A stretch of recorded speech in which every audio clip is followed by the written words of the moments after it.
নমস্কার দর্শক বন্ধুরা, ভিডিও তুলতে যাওয়ার পথে মা শীতলার সম্পূর্ণ প্রস্তুত দেখতে পেলাম। ছবিটি আপনাদের জন্য দিয়ে দিলাম, আপনারা দেখুন। এখন শীতলা পূজা হয় কিনা জানা নেই।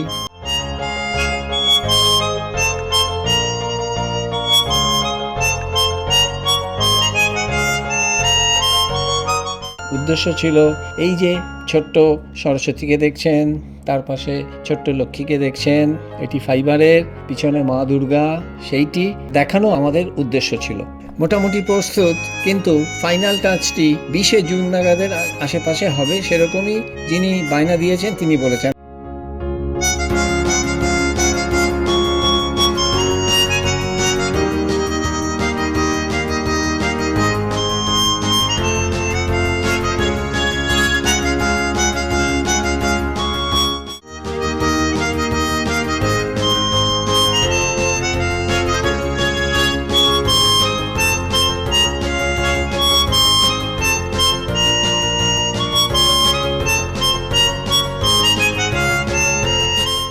হ্যাঁ, এইটার জন্যই আমরা এটা তুলতে যাচ্ছিলাম, যেটি শিল্পীকে অনুরোধ করেছিলাম। এটি ডিসম্যান্টেল করা যাচ্ছে, ফাইবার গ্লাস মূল চালচিত্রের সাথে ডিসম্যান্টেল করা যাচ্ছে লক্ষ্মী প্রতিমাকে। আপনারা সেটা দেখলেন, পুরো সাজ হলে পরে সেটিও আমরা আপনাদের দেখাবো।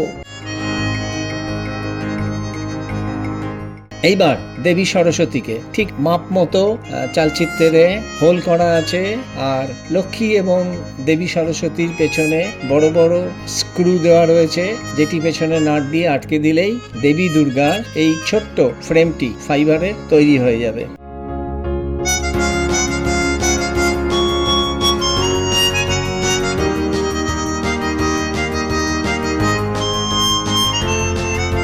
কেন এরকম করা হলো, এটা নতুন আমাদের চোখে পড়লো। চল হয়তো আগামী দিনে এটারই হবে। আপনারা দেখেছেন অন্যান্য ফাইবার দুর্গার সাথে একটি করে অতিরিক্ত লক্ষ্মী বা একটি অতিরিক্ত সরস্বতী বা শ্যামামাকে নিয়ে যাওয়া হয়।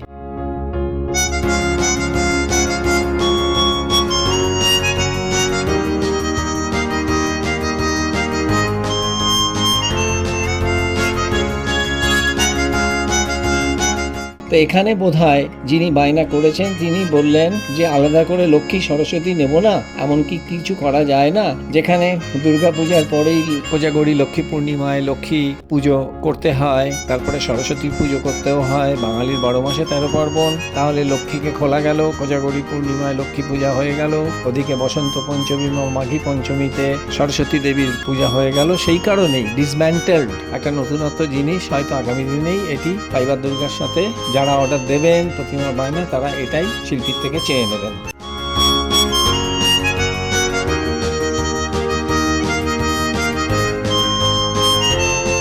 সেটা ভেবেই বোধহয় তরুণ শিল্পী জয়ন্ত পাল এটিকে রূপ দিয়েছেন। সম্পূর্ণ দেবী তৈরি হলে যথাসময়ে আমরা সেটি আপনাদের কাছে দেব।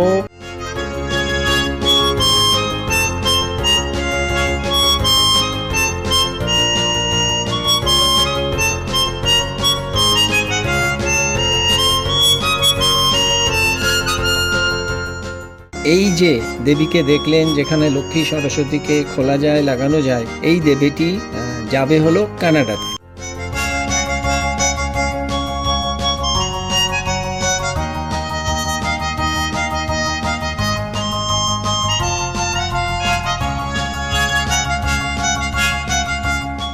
কুমোরটুলি থেকে 16ই জুন 2026 সাল। গৌতম পাল, সবাইকে প্রণাম। সবাই খুব ভালো থাকুন। নমস্কার। আমাদের পেজটি সাবস্ক্রাইব করবেন।